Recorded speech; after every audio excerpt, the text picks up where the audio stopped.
गुरुर्ब्रह्मा गुरुर्विष्णु गुरुर्देवो महेश्वरा गुरु साक्षात् परब्रह्म तस्मै श्री गुरुवे नमः। तस्मै श्री गुरुवे नमः। तस्मै श्री गुरुवे नमः। बोलो समर्थ सदगुरुदेव संत श्री रामलाल जी स्याग की जय जय। बोलो शिव अवतारी महायोगी बाबा श्री गंगाईनाथ की जय। जय बोलो दशम अवतार कल की अवतार की जय। जय बोलो सनातन धर्म की जय। जय बोलो पलाना धाम की जय। जय बोलो जामसर धाम की जय। जय बोलो काजलवास धाम की जय। जय जय श्री गुरुदेव, जय श्री दादा गुरुदेव, जय माँ आदि शक्ति श्री गुरुदेव, जय श्री दादा गुरुदेव, जय श्री दादा, जय श्री आदि श्री गुरु माँ, जय श्री आदि, जय श्री कृष्ण। चलिए 7 बज गए तो गुरुदेव जी के सिद्धयोग की बात करेंगे। सिद्धयोग का सत्संग करते हैं गुरुदेव जी की। तो गुरुदेव श्री रामलाल जी सियाग जिन्हें हम कल की अवतार कहते हैं, वो इसलिए कि गुरुदेव दीक्षा देते हैं संजीवनी मंत्र की। छोटा सा मंत्र है, राधा और कृष्ण का मंत्र है, उसकी दीक्षा देते हैं। जो गुरुदेव दीक्षा देते हैं वो आप कहीं भी बैठ के दीक्षा ले सकते हो, किसी भी देश में हो, किसी भी कास्ट में हो, रिलीजन में हो, कोई फ़र्क नहीं पड़ता। आप अगर गुरुदेव की आवाज़ में वो दिव्य मंत्र सुनेंगे तो उस मंत्र को सुनने के बाद आपको मन ही मन उस मंत्र का जाप करना है। दीक्षा का मतलब है गुरुदेव से आपने जब वो मंत्र सुन लिया उनकी आवाज़ में, फिर आप उनसे दीक्षित हो गए, बस इतना ही है। कोई वैसे कोई बहुत बड़ा कार्यक्रम नहीं है कि आपको गुरुदेव जी के आश्रम जाना पड़े। कुछ लोग पूछते हैं कि गुरुदेव जी का आश्रम कहाँ है, दीक्षा लेने कहाँ जाना पड़ेगा। कहीं भी नहीं जाना पड़ेगा दीक्षा लेने के लिए। तो आप घर में बैठ के ही, आप बुज़ुर्ग हो, बच्चे हो, आप काम करते हो, बिज़ी रहते हो, हाउस वाइफ हो, घर पे रहते हो, आपको कहीं भी नहीं जाना। आपको घर में ही इंटरनेट पे गुरुदेव जी का कोई भी वीडियो लगा लेना है जिसमें उन्होंने संजीवनी मंत्र का उच्चारण किया। आप अगर ढूंढोगे ना गुरुदेव रामलाल जी सियाग संजीवनी मंत्र, ऐसा अगर लिखोगे इंटरनेट पे, यूट्यूब पे, तो आपको सर्च में आ जाएगा गुरुदेव जी का वीडियो। तो उसमें आप मंत्र सुन लो, गुरुदेव जी की आवाज़ में सुनना है, ठीक है। और अगर घर में किसी को दूसरे को बताना है तो आप बोल के नहीं बताना, ठीक है। हालांकि परमिशन गुरुदेव ने बाद में दे ही दी थी कि आप बोल के बता दो, लेकिन जहाँ तक संभव हो सके, जहाँ तक हो सके, गुरुदेव जी की आवाज़ में ही आपको वो मंत्र सुनाना चाहिए किसी को भी। कई बार क्या करते हैं ना, माएँ क्या करती हैं, बोलती हैं अपने बच्चों को देना है, बच्चे तो सुनते नहीं, तो बोल के बता देंगी कि ये मंत्र जप ला बेटा। वैसे उसमें अभी कोई बुराई नहीं है, आप जब बोलोगे तो गुरुदेव से जुड़ जाओगे। गुरुदेव ने ऐसे ही कहा है कि तुम जब बोलोगे तो मुझसे जुड़ जाओगे, तो आप नहीं मैं बोलूँगा। पर फिर भी कोशिश ये करनी है कि गुरुदेव जी की आवाज़ में आपने अपने बच्चों को मंत्र सुनाना है, या किसी को भी देना है ना मंत्र, किसी बुजुर्ग को देना, तो गुरुदेव जी की आवाज़ में सुनाओ। ये प्रायोरिटी रखो आप अपने पास। अगर हमारे पास कोई भी साधन नहीं है गुरुदेव जी की ऑडियो को सुनाने के लिए, किसी व्यक्ति को, कोई ऐसी जगह है जहाँ पर ऑडियो वीडियो कुछ भी नहीं है, वहाँ पर आप जो है बता सकते हो, गुरुदेव जी का स्मरण करके, नमस्कार करके, आज्ञा लेकर आप बता सकते हो, ठीक है। लेकिन अभी तो हमारे पास सारे सिस्टम, सारे रिक्वायरमेंट, सब कुछ अवेलेबल है। गुरुदेव जी का मंत्र अवेलेबल है, फ़ोन सबके पास अवेलेबल है, तो फ़ोन से सुनाने की कोशिश करनी है। तो एक बार जब मंत्र सुन लिया, अब करना क्या है कि उस मंत्र का जाप करना है बिना होंठ और जीभ हिलाए, ठीक है। बिना होंठ और जीभ हिलाए, बोल बोल के नहीं जपना है। कई बार क्या कहते हैं साधक कि मैं जब जपता हूँ या जपती हूँ तो मेरी जीभ जरा सी हिल जाती है, अब मैं क्या करूँ। तो कोई कुछ नहीं कर सकते उसमें, तो कोई घबराने वाली बात नहीं है ना। कई बार हो जाता है ऐसा कि हम जप ही नहीं पाते मन मन में। हम पहला शब्द बोलते हैं, दूसरा शब्द बोलने के लिए होता ही नहीं, मतलब वो आता ही नहीं है मन के अंदर में। 5 सेकंड भी लग जाएंगे तो दूसरा शब्द आता ही नहीं है। ये मुश्किल सबके साथ होती है, ठीक है। तो उससे घबराना नहीं कि मैं बोल तो पा रहा हूँ लेकिन दूसरा शब्द मैं उच्चारण ही नहीं कर पा रहा मन ही मन में, तो मेरी जीभ जरा सी हिल जाती है। तो शुरुआत में जीभ अगर हिल भी जाती है, आप कोशिश नहीं करते लेकिन फिर भी जीभ हिल जाती है, तो उससे कोई दिक्कत नहीं है। वो तो साधारण सी बात है, वो भगवान जानते हैं, गुरुदेव जानते ही हैं कि बच्चा कोशिश कर रहा है, बच्ची कोशिश कर रही है, तो कोशिश करते करते धीरे धीरे हो जाएगा। तो इस चीज़ से घबराना नहीं कि मैं जब मंत्र जपना शुरू करती हूँ या करता हूँ तो मेरी होंठ या जीभ हिल जाते हैं। कोशिश करना है कि ना हिले। अब इसका समाधान जो है वो एक ही है कि हम अगर बैठ के नाम जप करने की कोशिश करेंगे ना, तो वो हम कॉन्शियस हो जाते हैं बहुत ज़्यादा किसी चीज़ के बारे में। तो तब जो है ये दिक्कत हो सकती है। तो आपको गुरुदेव ने कहा है कि आप कार्य करते समय सब समय आपको मंत्र जपना है। आप जब घर का काम कर रहे हो, झाड़ू पोछा, खाना बना रहे हो, नहा रहे हो या खाना खा रहे हो या कुछ भी घर का काम आप कर रहे हो, जो भाई हैं वो ऑफिस जा रहे हैं या फिर रास्ते में हैं, वेटिंग में हैं, या फिर सुबह की सैर कर रहे हैं, किसी भी तरह से कुछ भी गार्डनिंग कर रहे हैं, कोई भी काम कर रहे हैं ना, उसमें गुरुदेव जी का मंत्र आपने जपते रहना है। तो क्या होगा, उसमें वो सबकॉन्शियसली चला जाएगा, ईजी हो जाएगा जपना। ठीक है। नॉर्मल साधना में हम लोग क्या करते हैं, आराधना जब करते हैं तो हम बैठ जाते हैं माला लेके, तो बड़ा आसान होता है माला लेके जप करना। ठीक है, ओम ओम ओम ओम जपते हैं ना, तो उससे आसान होता है। तो वो बैठ के, वो क्योंकि माला है और हम उसमें कोई विधि नहीं रहती कोई कि बोल के जपना है या नहीं जपना है, तो ईजी रहता है वो। तो इसमें अब हमको माला वगैरह नहीं लेना। माला काउंटिंग के लिए है, किसी जब हम कोई मनोकामना हेतु कुछ मंत्रों का डिसाइड करते हैं कि इतने मंत्र हमने करने, तब माला का प्रयोजन है। माला क्या है, काउंटिंग का विषय है, माला हिसाब रखने का विषय है, किसी पर्टिकुलर नंबर के लिए है। लेकिन यहाँ पर कोई भी पर्टिकुलर नंबर नहीं है। कोई कहे कि मुझे जप जाप कब लगेगा, कितने दिन बाद लगेगा, तो उसका तो कुछ भी निश्चित नहीं है। मुझे कितना जाप करना चाहिए, उसका कुछ भी निश्चित नहीं है। ठीक है। कई बार लोग ये भी करते हैं साधक कि वो फिक्स कर लेते हैं कि मुझे 10,000 बार जाप करना है, तो वो 10,000 के लिए वो माला लेके, या फिर 1.25 लाख के लिए मुझे लगातार जप करना है। तो प्रॉब्लम क्या है कि 1.25 लाख जब बहुत अच्छा जाके, किसी को तो 10 मंत्र के बाद ही लग जाता है जपा जाप, लेकिन वो 1.25 लाख के बाद भी नहीं लगेगा। अगर नहीं लगना है तो 1.25 लाख के बाद भी नहीं लगेगा। कारण है, हम जब मंत्र को जप रहे हैं ना, ये मंत्र को जब हम जप रहे हैं ना, तो हम जुड़ जाना चाहिए हमें गुरुदेव जी से। हमें मंत्रों का हिसाब ही नहीं रखना, 1 लाख 2 लाख 50 लाख। अब मैं अगर अपनी बात करूं, अपनी एग्जांपल देता हूं कि मैंने 2014 में 13 नवंबर 2014 तब मैंने गुरुदेव जी से दीक्षा ली थी और मैं तब से मंत्र जप रहा हूँ। तो मेरे ख्याल से मुझे 2-1 महीने में ही शायद जपा जाप लग गया होगा। मुझे तो पता 5 साल बाद लगा एक्चुअली, लेकिन मैं जपता रहा, मंत्र जपता रहा। तो जपा जाप मुझे पता चला ये लगा 2018 में शायद, 17 में शायद, जहाँ जब मुझे पता चला 2017 में मुझे पता चला। लेकिन मुझे पता नहीं था कि जपा जाप है। जपा जाप है ये तो मुझे 2020 में पता चला, लेकिन वो नाम छूट नहीं रहा है। दूसरा कोई मंत्र जप नहीं पा रहा हूँ। जब कुछ जपता हूँ कुछ और, तो ये वाला मंत्र आ जाता था मुंह पे। तो ये स्थिति थी 2017 में। तो जपा जाप अगर अभी काउंटिंग के हिसाब से अगर मैं तब से जाप करता तो जपा जाप लगता नहीं। मैंने तो बस अंधाधुन जाप किया, बस करना है, बस हर समय करना है, कोई काउंटिंग नहीं, कुछ नहीं। सांसों की कोई काउंटिंग कर सकता है क्या? अगर अभी भगवान कह दे कि आपको इतनी सांसें मिली हैं काउंटिंग की, तो जान तो चलो, वो जो जितनी काउंटिंग होगी, चलो 10 साल की होगी, 50 साल की होगी, जान अभी निकल जाएगी कि इतनी काउंटिंग है यार, एक दिन में मैं कितनी सांसें लेता हूँ, हैं 1 सेकंड में कितनी लेता हूँ। तो हिसाब करके ही वो जान निकल जाएगी कि मैं क्या प्लान करूँ ज़िंदगी में, क्या करूँ क्या नहीं करूँ, किधर जाऊँ। तो काउंटिंग जो है ना, ये लिमिटेड है। ये एक लिमिटेड नंबर ऑफ टाइम हम अपने आप को लिमिट में रख लेते हैं, बांध देते हैं एक नंबर से। तो माला का प्रयोजन नहीं है, या फिर किसी पर्टिकुलर नंबर को सेट करने का प्रयोजन नहीं है कि आप एक दिन में 5,000 करो, 2,000 करो, या 10 दिन में टारगेट कर लो कि आपने इतना करना। ज़रूरत नहीं है उस चीज़ की।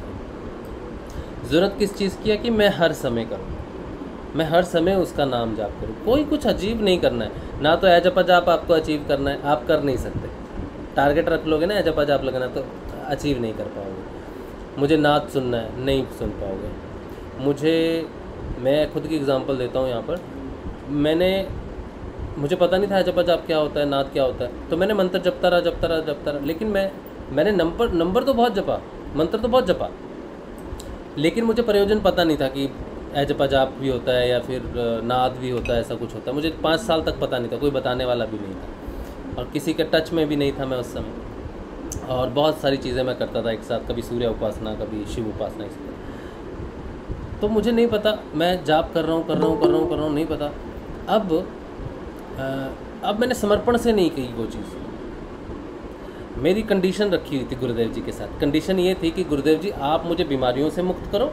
साफ कंडीशन थी गुरुदेव से, गुरुदेव आप मुझे बीमारियों से मुक्त करेंगे सूर्यदेव मुझे अच्छी जॉब दिलाएंगे और शिव जी जो हैं ये मेरी ओवरऑल देख के ओवरऑल सुरक्षा करेंगे, मेरे परिवार की मेरी सुरक्षा करेंगे। तो शिव जी की आराधना करता था कि ओवरऑल ज़िंदगी बनी रहे, जीवन बना रहे। महामृत्युंजय की आराधना करता था। सूर्यदेव की उपासना करता था कि सूर्यदेव अच्छी नौकरी और पैसा वैसा धन वन बहुत कमाना है, तो आपकी जिम्मेदारी है, आपकी आराधना है। और गुरुदेव जी का मंत्र इसलिए कि बीमारियां जो है वो आपने ठीक करनी है, क्योंकि आपने कहा है कि सारी बीमारियां ठीक होती हैं। बस मेरी सुई वहीं अटकी हुई थी 5 साल। तो मुझे ना तो जपा जाप का समझ में आया, ना कोई गाइडेंस मिली, ना ही नाच सुना।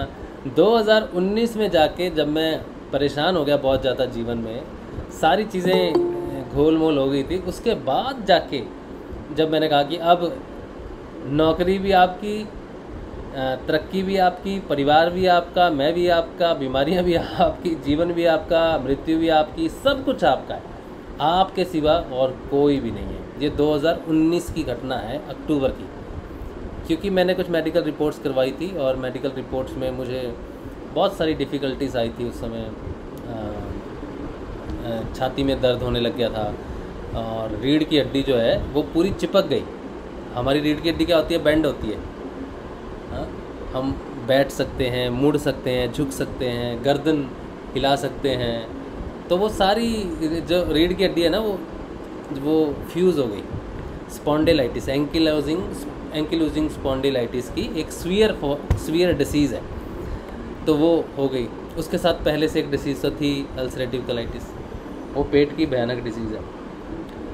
तो डॉक्टर ने कहा भैया अब आपकी कमर तो टूट जाएगी, ये इतनी ब्रिटल हो गई है, इतनी सख्त हो गई है कि इसको झटके वटके लगेंगे। मैंने कहा मैं तो 2 घंटे जाते ही बस में हूँ, टेम्पू में जाता हूँ, टेम्पू तो कभी उछलता है, कभी कुछ करता है।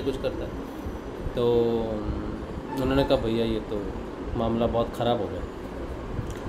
तो फिर मेरी तो जान निकल गई कि परिवार है क्या नहीं है। वो बस 2 घंटे मृत्यु को साक्षात करके रखा मैंने। ऑफिस से घर आने की बात है, और जो टेस्ट रिपोर्ट्स में आया उसमें कोलेस्ट्रॉल ये सब वो सब पता क्या क्या उल्टा सीधा सब आया हो, तो मतलब बचने की कोई उम्मीद नज़र नहीं आ रही थी मुझे।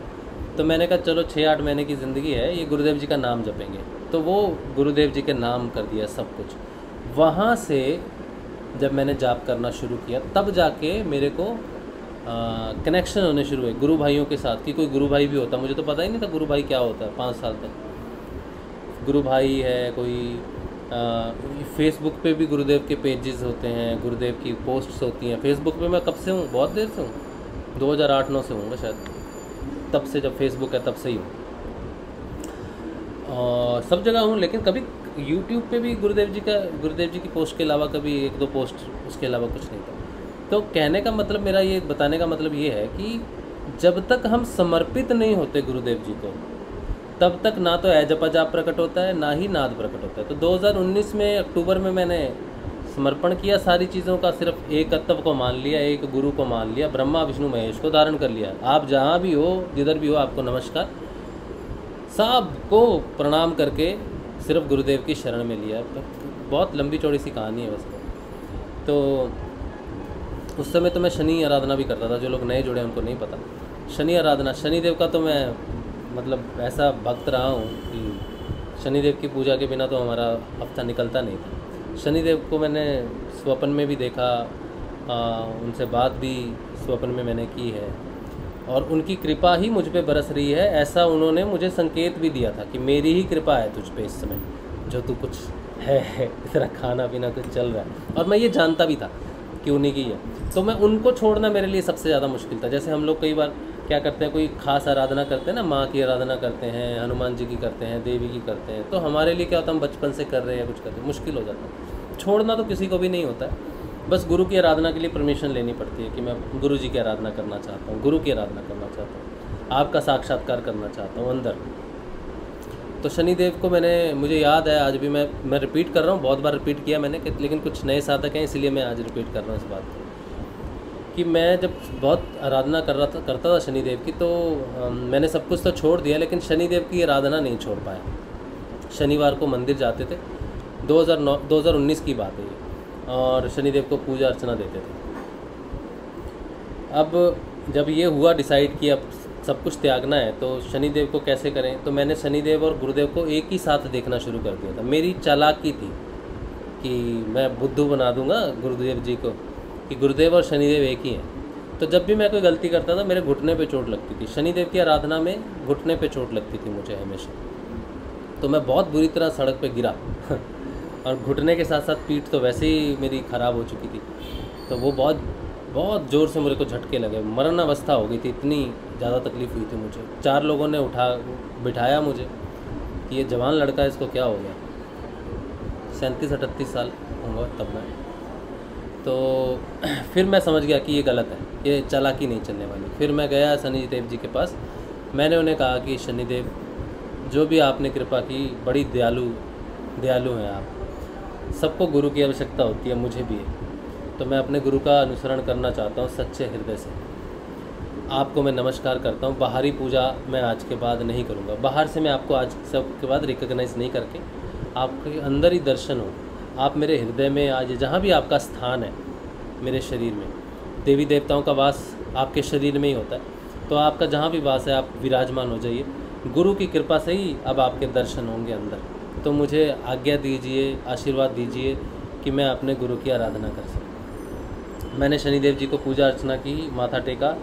उनके साथ ही माँ काली की मूर्ति भी होती है। कलकत्ता में शनिदेव और काली माता की मूर्ति एक साथ होती है, तो काली माता की भी मूर्ति होती है। अब शनिदेव की पूजा कर ली मैंने, नमस्कार कर दिया। आखिरी बार इस मंदिर आया हूँ तो माँ की भी पूजा वहाँ पर होती है साथ में। तो माँ के लिए भी, तो माँ से भी मैंने कहा, माँ अब तो मैं इस मंदिर में आखिरी बार आया हूँ, इसके बाद मंदिर का कोई प्रयोजन नहीं है मेरे जीवन में। कभी आया भी तो वैसे ही आ गया, लेकिन पूजा पाठ का प्रयोजन बचा नहीं मेरे लिए बाहर। तो मैंने सब समर्पण कर दिया, आप भी मुझे आशीर्वाद दो। तो मैंने काली माँ के सामने जब अपना माथा रखा, जीवन में पहली बार मुझे आध्यात्मिक अनुभव हुआ। इससे पहले मुझे बहुत सारे अनुभव हुए आध्यात्मिक, मतलब कि मुझे क्रियाएं बहुत सारी होती थी, मतलब 2-2 घंटे क्रियाएं होती थी, तरह तरह की क्रियाएं होती थी, पेट की, और भी मैंने बहुत कुछ अनुभव किया इन 5 साल में। ऐसा नहीं है कि वो मेरा पहला ही आध्यात्मिक अनुभव था, लेकिन वो अनुभव मेरा कुछ और ही था। इससे पहले जो अनुभव हुए वो बाहरी अनुभव थे, मैंने बाहर से फील किया उन चीज़ों को। जो भी मेरे साथ हुआ, बहुत कुछ हुआ, लेकिन उस समय, उस दिन जब मैंने माथा रखा है, तो मेरी जो टेल बोन होती है, जहाँ पर बंदरों की टेल होती है ना, हमारी भी वही टेल बोन है, जिसे सैक्रम कहते हैं, जहाँ पर कुंडलिनी जो है वो रहती है, सुषुप्त अवस्था में रहती है। उस दिन वहाँ से कुछ उठा, गोल गोल घूमता हुआ। वो इतनी तेज़ी से गोल गोल घूमा, वहाँ से लेकर पूरी रीढ़ की हड्डी से होता हुआ मेरे आज्ञा चक्कर के में घुस गया। जैसे ये वर्लपूल होते हैं, अमेरिका में आते हैं ना, वो भंवर जिसे बोलते हैं, वो वर्लपूल आते हैं, वो वैसा ही था बिल्कुल। और वो इतनी तेज़ घूमा और जैसे मेरे आज्ञा चक्कर के अंदर में घुस गया। तो मैंने सोचा कि मेरे को कमज़ोरी हो गई है, बीमार बहुत ज़्यादा हूँ, तो मेरे को लगता है मेरे को चक्कर आ रहे हैं, मैं गिर रहा हूँ। तो पहला अनुभव मेरा यही था। मैंने कहा मैं गिर तो नहीं रहा। तो वो इतनी तेज़ी से अंदर गया, और जैसे ही अंदर गया वैसे ही वो ठीक हो गया। वैसे ही था मैं अभी तक, मेरे को उठने का भी समय नहीं मिला, इतनी जल्दी हुआ वो काम। तो मैं बड़ा हैरान हुआ। मैंने कहा ये क्या हुआ, समझ ही नहीं आया। उस समय तो मुझे बिल्कुल ही समझ नहीं आया क्या हुआ क्या नहीं हुआ, लेकिन हुआ कुछ, बहुत घटना को, बहुत बड़ी घटना घटी मेरे जीवन में। वो था मेरे लिए समर्पण का पहला साक्षात्कार। तब से मैंने जाना कि समर्पण के बिना वो माँ कुंडलिनी जो है वो आपके हृदय में प्रवेश नहीं कर सकती, क्योंकि यहाँ से ये रास्ता नहीं खुलेगा ना, तो आप हृदय में नहीं जा सकते। ये गुरुदेव जी की आवाज़ में मैंने सुना था, लेकिन रियलाइज़ मैंने तब किया कि जब तक समर्पण नहीं गुरुदेव को, ये दरवाज़ा खुलता नहीं, यहाँ से अंदर चेतना जाती नहीं और हृदय चक्कर खुलता नहीं। जैसे ही मैंने वो किया समर्पण, उसके बाद मैंने नाम जप बढ़ा दिया। नाम जप तो मैं पहले भी करता था, जपा जाप तो मुझे लगा ही हुआ था, लेकिन मैंने फिर भी नाम जप बहुत किया।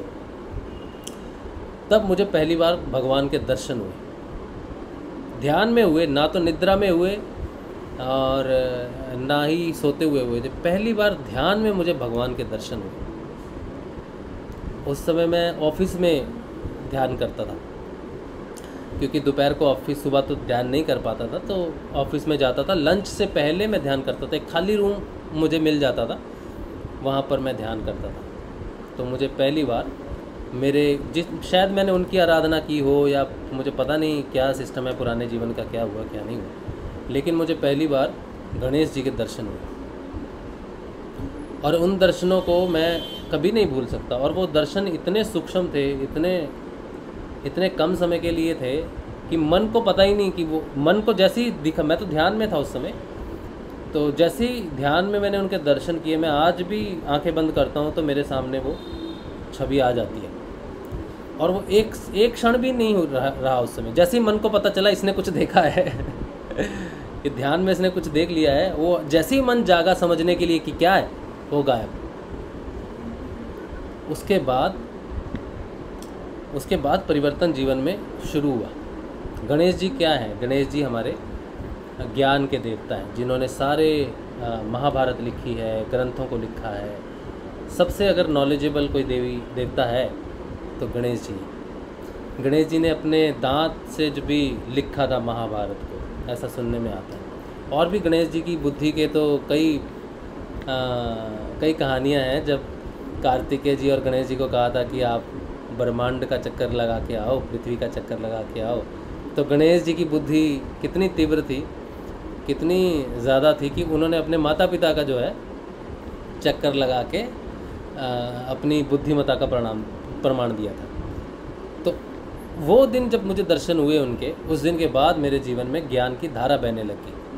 आज अगर मैं यहाँ बैठ के गुरु जी का सत्संग करता हूँ और पीछे गुरु जी ने पोस्टर दिया है आध्यात्मिक विज्ञान सत्संग केंद्र, तो मैं जो कुछ भी बोलता हूँ या बोल रहा हूँ ये कहीं किताब से नहीं आता, या मैंने कहीं कोई प्रिपरेशन नहीं की। कभी भी किसी भी सेशन की प्रिपरेशन मैंने नहीं की।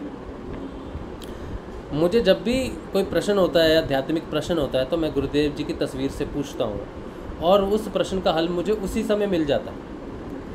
एक घटना मैं आपको बताता हूँ शुरू में मैंने एक बार मेरे दोस्त के साथ कुछ बहस हो गई पिनियल ग्लैंड को लेके। थोड़ी सी बहस, कुछ ज़्यादा बहस नहीं, बस ऐसी वार्तालाप हुई। तो पिनियल ग्लैंड के बारे में कुछ जानकारी थी, तो मैंने गुरुदेव जी से कहा कि इंटरनेट पे जो भी पिनियल ग्लैंड के बारे में लिखा हुआ है उसकी जानकारी मुझे नहीं चाहिए, वो सब जानते हैं। आप मुझे बताओ कि पिनियल ग्लैंड क्या होता है। तो हम सेशन करते थे ना, वो चौथा सेशन था, 4th सेशन था। तो मैंने पोस्टर उसका बना लिया था, थंबनेल। एक गुरु भाई थे, अब तो नहीं है मेरे साथ, तब थे।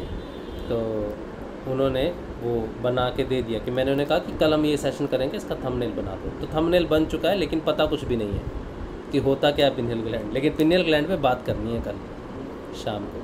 तब 3 सेशन होते थे। सुबह होता था 11 बजे, शायद 11 बजे होता था इंग्लिश में, सॉरी नहीं, 1 बजे 1:30 बजे होता था पंजाबी में, 7 या 8 बजे होता था हिंदी में, और फिर 11 बजे होता था इंग्लिश में। 3 सेशन एक दिन में चलते थे उस समय, ठीक है। तो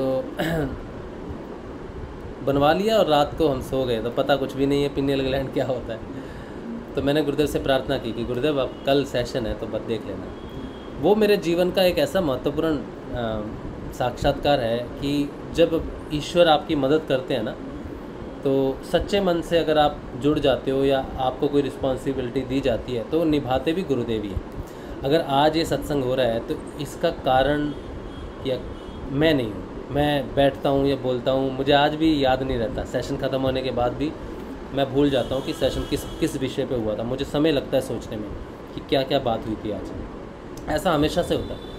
तो उस दिन जब मैं सुबह की बात है, 4:30-5 बजे की बात होगी, तो मेरे दिमाग में एक शब्द आया, वो गांधी जी का भजन आया, वैष्णव जंतो तेने कहिए पीड़ पराई जाने जो। ये वैष्णव जंतो, बस इतना ही शब्द था, वैष्णव जंतो।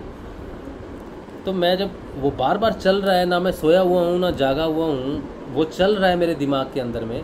जब फिर मैं उठा, मैंने कहा ये क्या चल रहा है, समझ ही नहीं आ रही। वैष्णव जंतो, ये तो गांधी का भजन है। गांधी जी से कुछ खास कनेक्टेड मैं अपने आप को फील नहीं करता। तो मैं तो कभी अनुसरण नहीं किया गांधी का, और ना ही मैंने कभी उनके बारे में जानने की कभी कोशिश की। जितना किताबों में पढ़ाया गया उतना पढ़ा। तो मैंने कहा ना तो मैं उन्हें अनुसरण करता हूँ ना उनके बारे में पढ़ता हूँ। तो उनका भजन, मुझे तो ये था कि गांधी जी ने भजन लिखा है, तो गांधी जी का भजन में क्यों मेरे दिमाग में चल रहा है। तो मैंने सर्च किया उसको इंटरनेट पर, तब मुझे पता चला कि ये गांधी जी का भजन नहीं है, ये तो नारसी मेहता एक कृष्ण भक्त हुए, विष्णु जी के परम भक्त हुए हैं। उनका नाम था नारसी मेहता। उन्होंने गुजराती में भजन लिखा है श्री विष्णु जी के लिए। विष्णु वैष्णव कौन होते हैं? वो कौन होते हैं जो विष्णु के परिवार से होते हैं या विष्णु के प्रिय होते हैं, या जिसमें विष्णु डिसेंड करते हैं, जिसमें विष्णु का अवतरण होता है, या विष्णु के आने से क्या परिवर्तन होता है। वो पूरा भजन जो लिखा हुआ है, अगर किसी के अंदर पिनियल ग्लैंड पूरी तरह से एक्टिव हो जाए, उसको हिंदी में विष्णु ग्रंथि कहते हैं। तब मुझे बाद में पता चला, तो मैंने जब पढ़ा तो मुझे उसके परिवर्तन पता चले कि ये परिवर्तन होते हैं पिनियल ग्लैंड और विष्णु ग्रंथि के। शरीर में विष्णु ग्रंथि यहाँ पर होती है। साधना करते हुए ये जो हिस्सा है ये उभरने लगता है, ऊपर उठने लग जाता है, हाथ लगा के फील होता है। आपके सिर पे तो बहुत बाल होंगे तो मुश्किल होगी आपको, मुझे तो कोई मुश्किल नहीं होती। ठीक है, तो मुझे याद है उस समय बहुत लोगों ने तो अपने सिर मुंडवा लिया था सिर्फ देखने के लिए कि विष्णु ग्रंथि उभर रही है कि नहीं उभर रही है। इसको देखने की ज़रूरत नहीं है, हाथ लगा के देखने की ज़रूरत नहीं है विष्णु ग्रंथि को। विष्णु ग्रंथि आप में डेवलप हो रही है कि नहीं हो रही है, पिनियल ग्लैंड डेवलप हो रहा है कि नहीं हो रहा है, आप नरसिंह मेहता जी का भजन सुनिए, वैष्णव जन तो तेने कहिए। उसमें जो जो भी चरित्र बताया गया है वैष्णवों का, अगर वो आप में आ गया तो समझ लीजिए विष्णु ग्रंथि खुलने लग गई, पिनियल ग्लैंड एक्टिवेट हो गया। अब आपका जो शरीर है वो रीजुवेनेट होना शुरू हो जाएगा। जो पिनियल ग्लैंड से जो सेल्स मल्टीप्लाई होते हैं, रीजुवेनेशन होती है। जब आप सोते हो ना तो पिनियल ग्लैंड से ही वो सारा आपका शरीर रीजुवेनेट होता है। हम थके हुए सोते हैं और जब उठते हैं तो बड़े फुर्तीले होते हैं, हमारी थकावट उतर जाती है, क्योंकि जो सेल होते हैं ना वो रीजुवेनेट हो जाते हैं, नए सेल बन जाते हैं। और पिनियल ग्लैंड ही वो कार्य करता है, क्योंकि पिनियल ग्लैंड अंधेरे में कार्य करता है। अब मेरी आंखें खुली हैं तो रोशनी मेरी आंखों में पड़ रही है ना, तो ये रोशनी रिफ्लेक्ट होती है, तो पिनियल ग्लैंड काम नहीं करता रोशनी में। पिनियल ग्लैंड कब काम करता है? जब आंखें बंद हो। या फिर दूसरी घटना क्या है पिनियल ग्लैंड के काम करने की? जब शांभवी मुद्रा लगती है। तो जब शांभवी मुद्रा लगती है तो आंखें जो है ना वो ऊपर चढ़ जाती हैं। अब मेरी आंखें खुली तो हैं लेकिन मुझे कुछ दिख नहीं रहा, अंधेरा दिख रहा है, मेरा ध्यान यहाँ पर केंद्रित है। इस शांभवी मुद्रा का अर्थ है कि मैं इस समय पिनियल ग्लैंड का ध्यान कर रहा हूँ। पिनियल ग्लैंड पे प्रेशर भी पड़ रहा है और अंधेरा भी है। तो जब ये अपने आप ये मुद्रा लगने लग जाती है तो हमारी शरीर में रीजुवेनेशन होनी शुरू हो जाती है, सेल रीजनरेट होने शुरू हो जाते हैं। ठीक है, तो ये चीज़ भी मुझे बाद में पता चली। और इस तरह से सत्संग जो है वो गुरु कृपा से हमेशा चलते हैं। तो वैसे तो तब शुरुआत थी तो मैं गुरुदेव से पूछ लेता था। फिर मैंने एक बार गुरुदेव से पूछा, 7 बजे सेशन था, 6:30 हो गए थे, तो मुझे बंद के बारे में नहीं पता था। मूल बंद क्या होता है, उड़ियान बंद क्या होता है, जलंधर बंद क्या होता है, इनके बारे में पता नहीं था। लेकिन सेशन रख दिया था, 7:30 बज गए, 6:30 बज गए थे शायद, ये आधा घंटा बचा था सेशन को। तब मैंने गुरुदेव से कहा, गुरुदेव आधे घंटे बाद सेशन है, बोलना क्या है? नहीं पता। और मुझे याद है उस आधे घंटे में मेरा ध्यान लगा था और मुझे उसके बारे में नॉलेज अंदर से ही मिल गया था कि मूल बंद का क्या परिवर्तन है, उड़ियान बंद का क्या परिवर्तन है। जलंधर बंद का उस समय उतना डिटेल नहीं मिला था मुझे, लेकिन दोनों का मिल गया था। तो वो भी त्रिबंध के ऊपर एक सेशन किया था, वो भी गुरु कृपा से ऐसे ही हुआ था। उसके बाद फिर बहुत कुछ घटनाएं घटी, बहुत सारे सेशन होते हैं, इतना विज्ञान निकलता है, वो कहीं भी किताब से नहीं लिया हुआ। हालांकि मैं पढ़ता हूँ, किताबें पढ़ने का मुझे अचानक शौक़ पड़ गया पढ़ने का। पहले तो मैं पढ़ता नहीं था बिल्कुल भी, अपनी इंजीनियरिंग की बुक भी मैंने नहीं पढ़ी।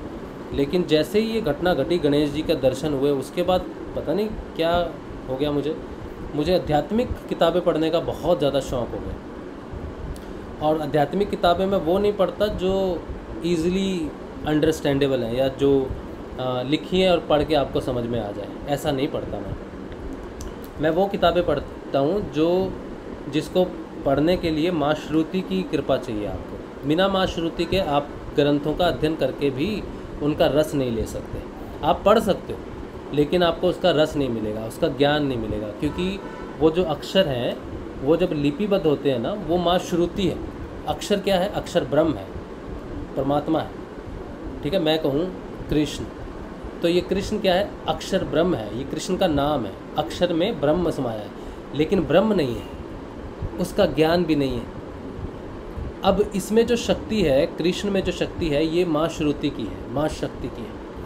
अगर मुझे माँ श्रुति की कृपा प्रकट हो जाए, माँ शक्ति की कृपा प्रकट हो जाए, तो इस कृष्ण का डिटेल अनुवाद मुझे समझ में आ जाएगा, अंदर से ही प्रकट हो जाएगा कि क क्या है, री क्या है, ई की मात्रा क्या है, श क्या है, ण क्या है, उसका पूरा डिटेल पता चल जाएगा, अंदर से ही पता चल जाएगा।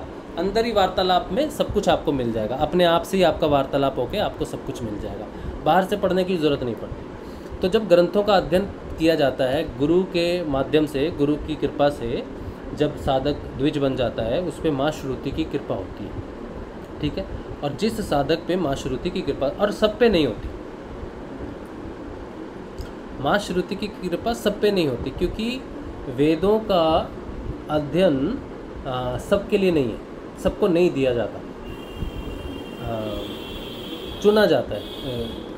माँ का अध्ययन के लिए व्यक्ति विशेष को कृपा होनी चाहिए, गुरु की और ईश्वर की दोनों की कृपा होनी चाहिए, माँ श्रुति की खास करके कृपा होनी चाहिए, तभी हो सकता है काम, नहीं तो नहीं हो सकता। तो वेदों का अध्ययन का अधिकारी सबको नहीं बनाया गया, सारे नहीं करते वेदों का अध्ययन। जैसे हम अपने वेदांत में देखें तो ब्राह्मणों को यह अधिकार दिया गया कि आप इसका अध्ययन करो, लेकिन क्योंकि मैं जात से ब्राह्मण हूँ इसलिए मुझे मिला, ऐसी बात भी नहीं है। मैं नहीं मानता कि मैं ब्राह्मण परिवार में पैदा हुआ या फिर ऐसे परिवार में पैदा हुआ जहाँ पर भजन कीर्तन चलते थे, मेरा तो कोई इंटरेस्ट ही नहीं था तब। मेरे पिताजी करते थे, मेरे दादाजी मंदिर में शायद पुजारी थे जहाँ तक मैं जानता हूँ, तो मुझे तो उस चीज़ से कुछ भी लेना देना नहीं था। मैं तो नास्तिक किस्म का व्यक्ति पैदा हुआ अपने घर में।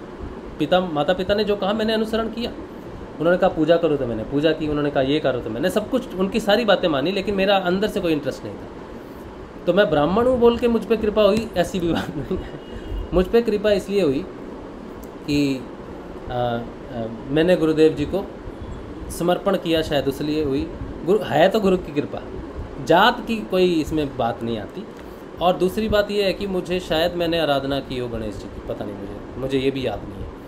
तो उनके दर्शन हुए, उनका प्रभाव, माँ श्रुति का प्रभाव, ये सबका प्रभाव है, इसमें जात कहीं भी नहीं है।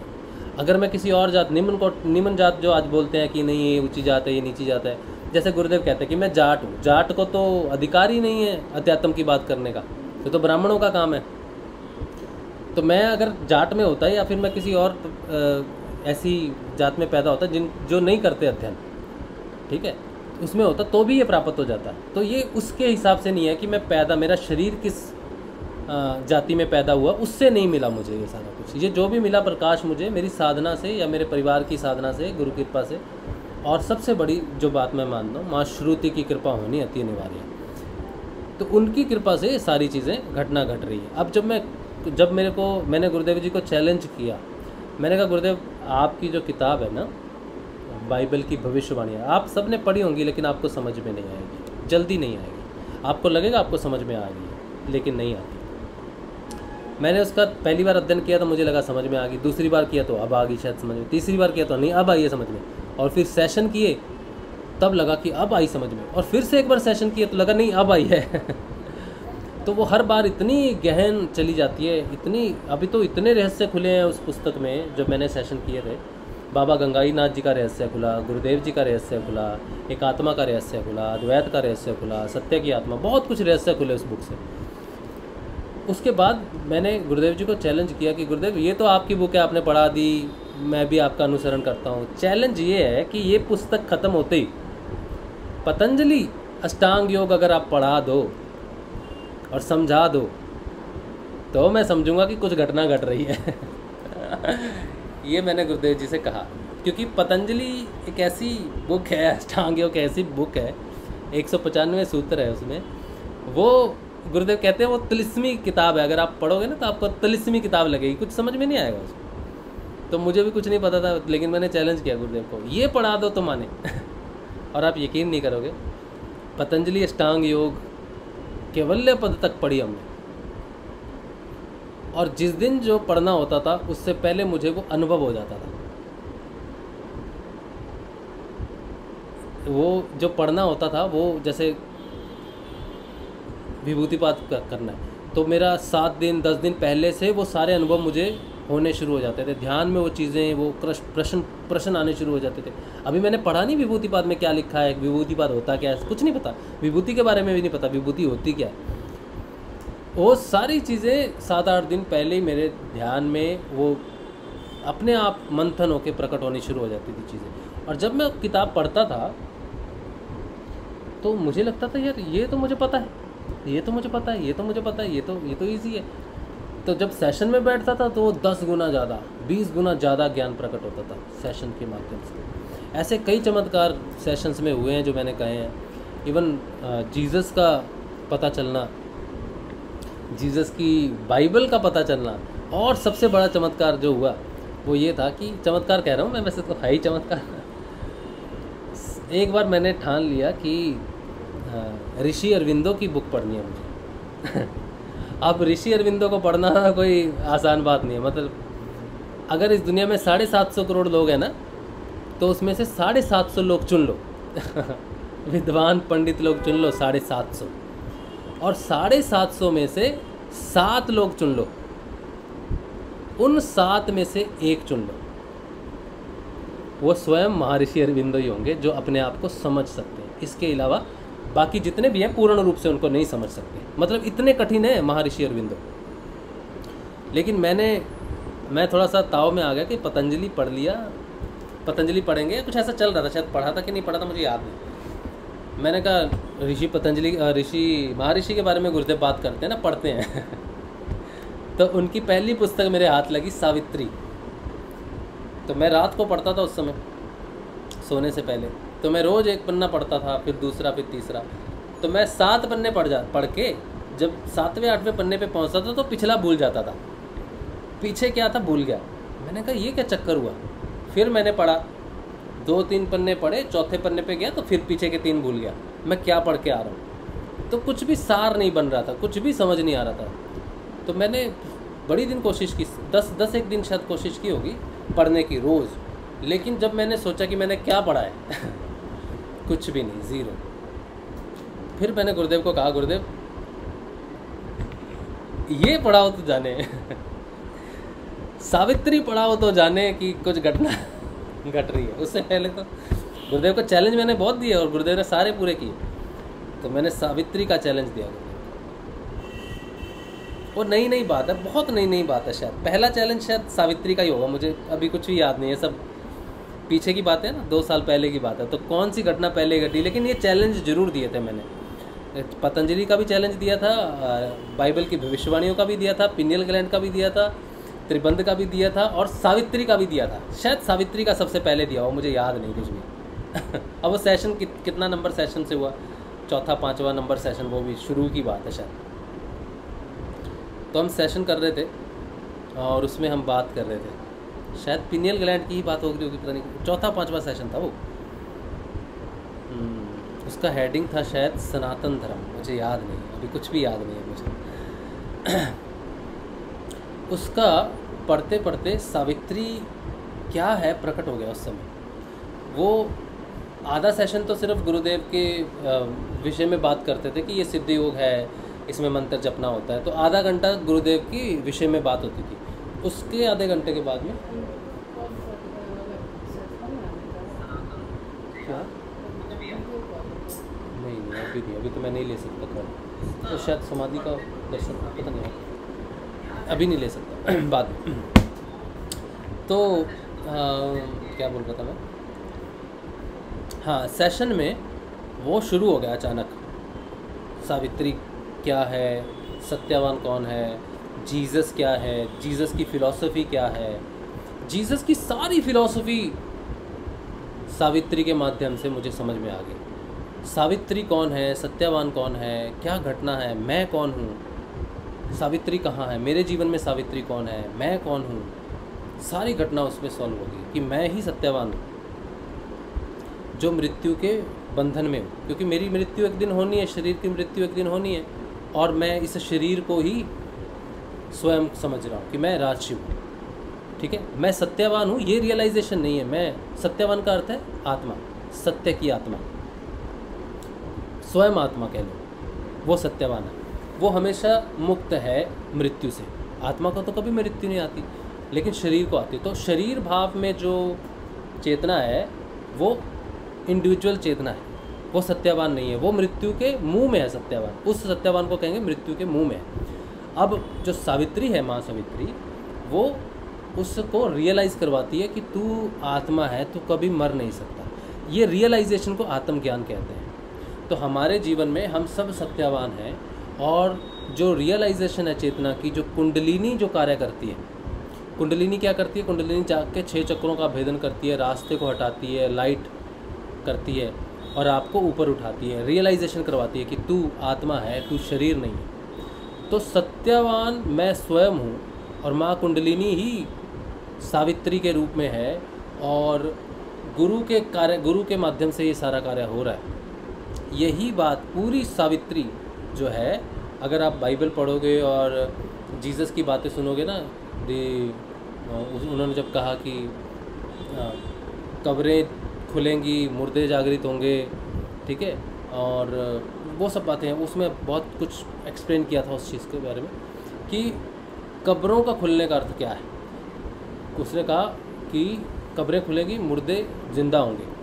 तो जो व्यक्ति जिसके ऊपर गुरु कृपा नहीं है, ऑलरेडी वो कब्र में है, ऑलरेडी वो मुर्दा ही है। जितने भी व्यक्ति इस संसार में घूम रहे हैं और उन पे गुरु की कृपा नहीं है, वो सारे के सारे ऑलरेडी डेड है, क्योंकि उन्होंने मरना है, उनको पता है कि उनकी मृत्यु एक दिन होनी। हाँ, भूल के बैठे अलग बात है, लेकिन ये तो पता है ना मरना, तो वो मुर्दे ही है।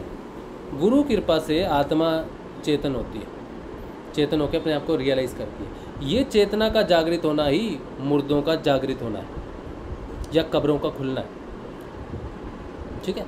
तो वो जीसस का फिलॉसफी, सावित्री की फिलॉसफी जो ऋषि अरविंदो ने लिखी कि इस इमोर्टैलिटी, उन्होंने कहा कि ये पार्थिव इमोर्टैलिटी है, ठीक है, टेरिस्टोरियल इमोर्टैलिटी का।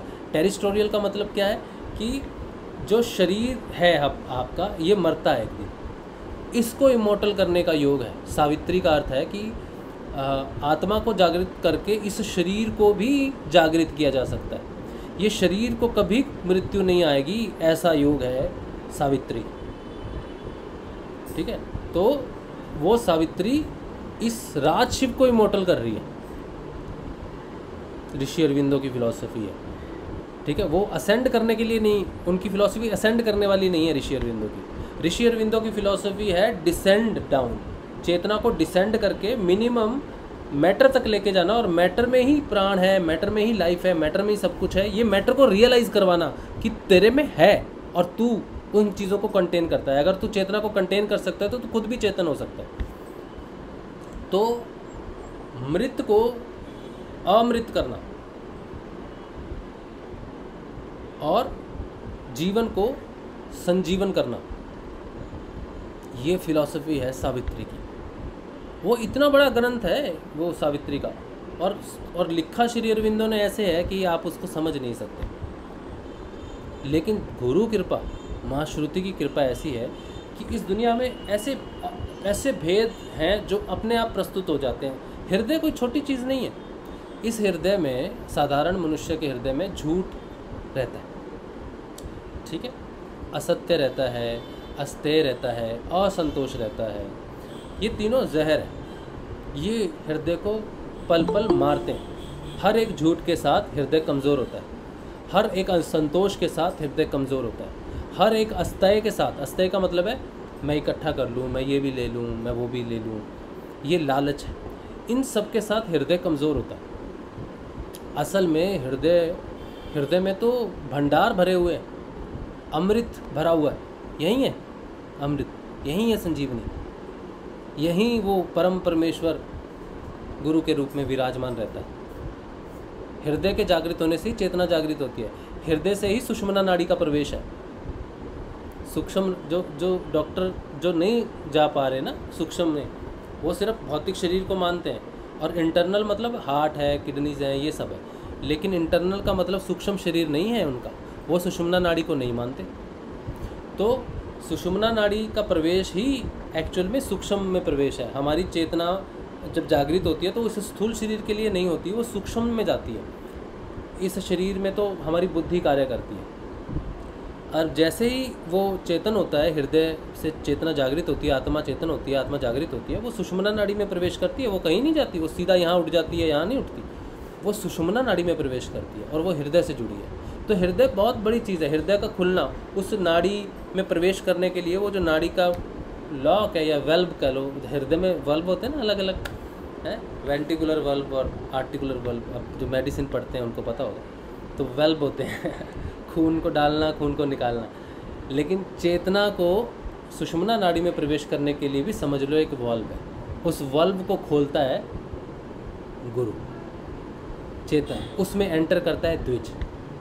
तो सिर्फ द्विज ही आध्यात्मिक यात्रा करता है। और सारे रहस्य जो है वो कैसे खुलते हैं? वो चेतना के स्तर से खुलते हैं। मूल धारा पे एक चेतना है, ऊपर उठ गया तो स्वादिष्ठान की एक चेतना है, फिर हृदय चक्र मणिपुर की चेतना है, हृदय की चेतना है, विशुद्धि की चेतना है। यहाँ की सब यहाँ तक आदमी बढ़ता है बहुत आसानी से, लेकिन यहाँ से यहाँ तक की चेतना बहुत बहुत सूक्ष्म गली है, बहुत परीक्षाएँ हैं। ये जो चक्कर, ये जो कंठ है ना, यहाँ पर बहुत कुछ जमावड़ा है। यहाँ पर बहुत समय लग जाता है, विशुद्धि चक्र में बहुत समय लग जाता है साधक को, क्योंकि ये परीक्षाओं का बहुत ढेर है।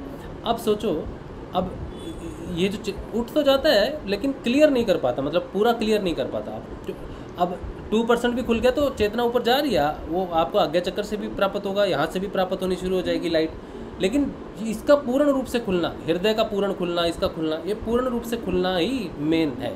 थोड़ा थोड़ा खुल जाता है तो चेतना ऊपर नीचे आनी शुरू हो जाती है, क्रियाएं होनी शुरू हो जाती हैं, अनुभव होने शुरू हो जाते हैं, ध्यान लगना शुरू हो जाता है। लेकिन अगर हम ध्यान अवस्था में भी चले जा रहे हैं, आज्ञा चक्र पे ध्यान लगता है, हृदय में नहीं लगता, विशुद्धि में नहीं लगता, सिर्फ आज्ञा चक्र पे ध्यान लगता है और कहीं भी ध्यान नहीं लगता। जब तक चेतना आज्ञा चक्र पर नहीं पहुंचेगी सुषुम्ना नाड़ी से होते हुए, तब तक ध्यान नहीं लगता।